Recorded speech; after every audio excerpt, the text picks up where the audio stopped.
Riddick Bowe steps into the ring against Elijah Tillery, and he steps in tonight with a dual purpose. Certainly he wants to finish what he started against Tillery, but he's also taken up the crusade to try to find the whereabouts of an 11-year-old boy who has been missing from nearby Cape May County here in New Jersey. The young man's name, 11 years old, Mark Heimbaugh. He's been missing for 17 days now without a trace.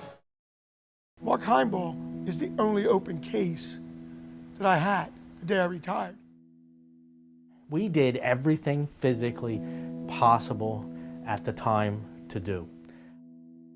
The days turned into weeks, and the weeks turned into months, and the months have now turned into years. It's like he just vanished.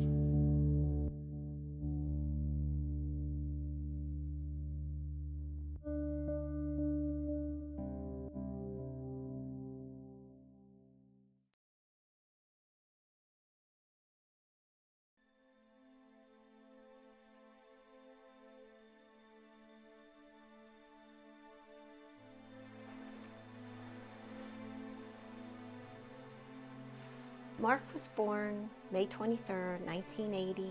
He's a redhead. My grandfather was a redhead, and I loved that he was born strawberry blonde, widow's peak on his forehead.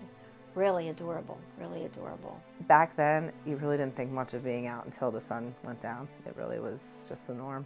Both my children loved it. They loved it here. Just generally a lot of outdoor stuff, because we live so close to the bay. We spent a lot of times digging for clams, building forts. One of my fondest memories before he disappeared was the summer of '91. It was just Mark and I, and the horseshoe crabs were in mating season, and we were trying to hook them up. As he got older, intelligent and just very bright. Mom, sorry about not coming home. I was so wrapped up in doing something, Mom. I'm sleeping over at Lance's. I took down the laundry and folded it. I love you, Mom. P.S. I have my medicine and clothes. He would take a pillow and go outside and lay on the ground and look at the stars. He loved where he lived. He used to say that, I love where I live.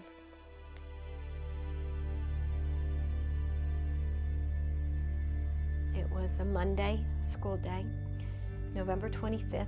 Approximately 3 p.m., a large brush fire broke out. So I said, oh my gosh, Mark, what's going on? Well, of course, my little curious George turns around, looks out the window and says, oh, right away wanted to check it out. But in the interim, my neighbor next door had her car serviced. And she came over and she said, Reen, could you take me up to pick up my car? So as we're pulling out of the driveway, I said, I have to let Mark know, and I see him walking down the street. So he came back from going around the corner, and he's coming towards me. So I said, Mark, I said, I'm going to take Ann, her name was Ann, up to pick up her car. He said, okay, Mom.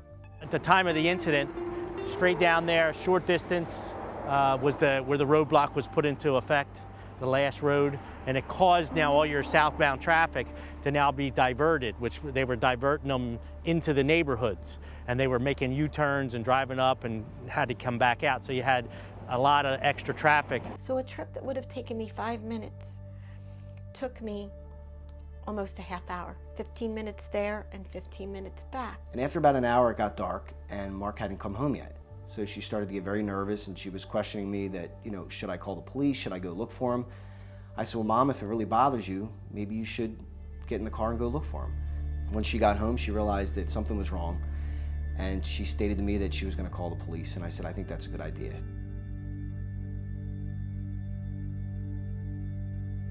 The Middle Township Police responded. A large search team was put into place. We had milk cartons, we had posters. The posters were put up almost immediately, I'd say within 24 hours. The fire department started looking, all these volunteers came, there were people. Like, it was really tremendous what they were doing. The K-9 unit was brought in to assist with the search. Early the next day, I was assigned in the Mark Heimbaugh missing persons case. I remember a New Jersey State Police helicopter landing in a field close to the home. I remember seeing all the firemen, boats on the top, because that was a marshy area. Once I got my scent article,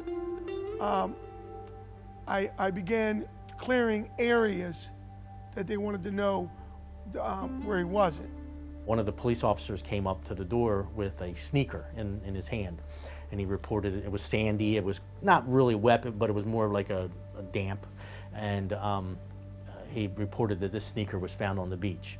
In this area, you had a lot of extra footprints of the firemen and everybody. As they started following the barefoot and the soled footprint, they started seeing a second set, and they were by themselves. And then they followed them parallel going north.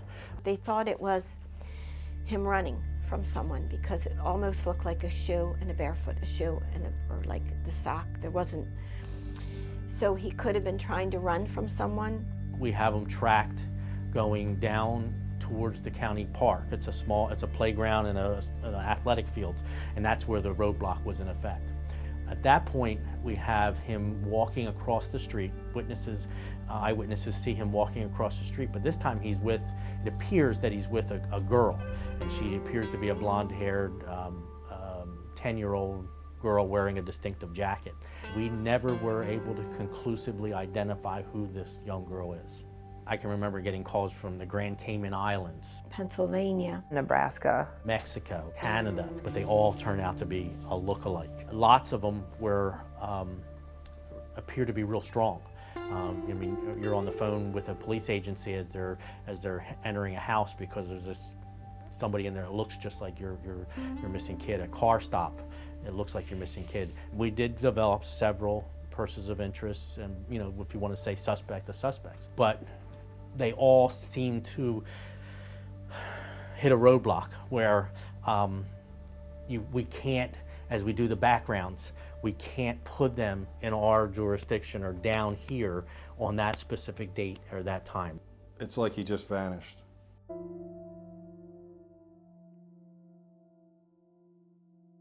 Every channel in Philadelphia came down. It got out on the news that they were searching for a little boy, and people that I guess were aware of it then started coming to my home. There was a huge community effort. I mean, everybody, to this day, when I meet people who I've never met before, that have been around the area for a long time, almost everybody was involved with looking for him in some way, shape, or form. And they were out there all day, all night. These people are not getting paid 1 cent to do what they're doing. They stop what they're doing in their personal lives, their jobs. They drop what they were doing to come and look for Mark. There was a lot of support for Mark in the months and even the years following his disappearance, but one in particular was a professional boxer named Riddick Bowe.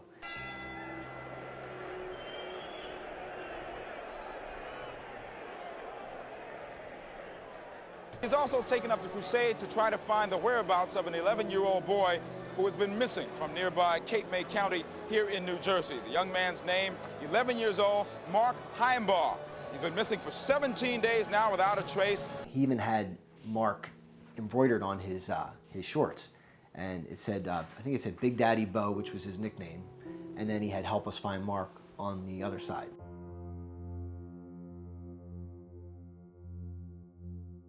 In August 2014, a request was made to the National Center for Missing and Exploited Children to fund a review of Mark's case. We are grateful the National Center granted our request, and work began immediately to prepare the file for review. Officials from the FBI, Cape May County Prosecutor's Office, and the Middle Township Police Department, active and retired, attended the review on February 9th and 10th of this year at the headquarters of the National Center in Alexandria, Virginia. As a follow-up to that review, the National Center has provided analysts through their Project Alert program to assist us in this investigation. Approximately every 7 years, the National Center for Missing and Exploited Children tries to do an age progression. They take different images, obviously, of my face, my parents' faces, and they do different morphs and different ways they can, they kind of piece that together so that they get an idea of what he could look like at a more advanced age. The initial step to do the age progression is you want to get reference pictures from the family. We use heredity to determine how we feel, as artists, the child is going to look as they age. So anything that's unique to the child's face, we want to certainly make make sure we keep that consistent. Hopefully the right person will see it and it'll spark that recognition. They'll say, hey, that kind of looks like, so-and-so. And almost is good enough when it comes to these age progressions.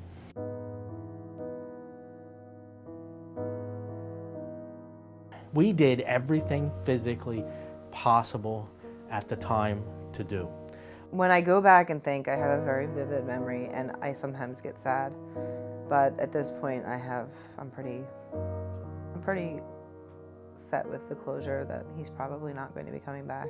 I really truly thought that my brother was just lost somewhere. I thought maybe he could have run away, not that he would have, because everything was great at home, but I never thought in a million years that Mark had been abducted by a stranger. I went back and I met his mother years later to pay respect. And I sat with that woman on the couch. And she was as nice and as sweet as she could be to me. And she was the only woman that I've ever looked in the face of and said, I'm sorry. I don't know what happened. My ideal dream would be that he is with somebody who took him because he's so adorable. He was a cute little redhead. I appreciate all those people out there, all those little fingers that are coming into me saying, we're going to try to help you find Mark. We're going to try to help you find him, or at least bring an answer to what happened to him. During the time of Mark's disappearance, 1991, I was a very young patrolman and assigned to a squad and was not directly associated or related to the case itself. It wasn't until years later when I did get a chance to work in the Major Crimes Unit under Scott Webster as my supervisor, where he really and truly indoctrinated me into the case. I remember him stopping in my office and just talking about the day of the disappearance and the things that they did, the investigation that ensued after that. And it was so riveting as an officer, as a parent, but just the story itself. And what he encouraged me to do was to start reading the files and for me to learn about the case on my own time, which I did. And that kind of helped develop the passion that I have to help the investigators today try and find some resolution in the case. And I'm still waiting for an answer.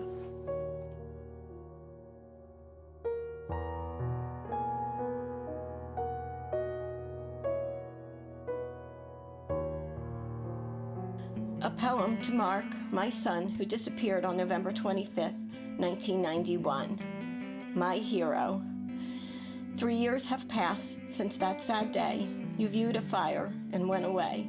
'Twas not your choice, but some strange fate. I miss you so, but I still wait. I wait for you. I'm staying strong. I know you'd want me to hold on. You disappeared one winter day, so near the playground where you play. One sneaker was the only find, a part of you found left behind. My hopes, my dreams, my plans for you, all shattered by the loss of you. A loss so very hard to bear. I look for you, but you're not there. I miss your smile, your laugh, your gentle hugs, your love of nature, animals, and bugs. You love them all and the great outdoors. I long for you to have much more. 11 years was all we had. I cherish them, but I'm still sad. I cry for you, I miss you so. Oh, why, my Mark, did you have to go? Holidays are not the same. You're not here, there's so much pain. This world sometimes is so unfair. We all have our cross to bear. My love for you will never cease. You've given me an inner peace, a special strength that tells me you're okay. I know you're either safe out there or in heaven far away.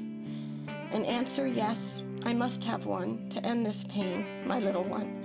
I love and miss you, Mom.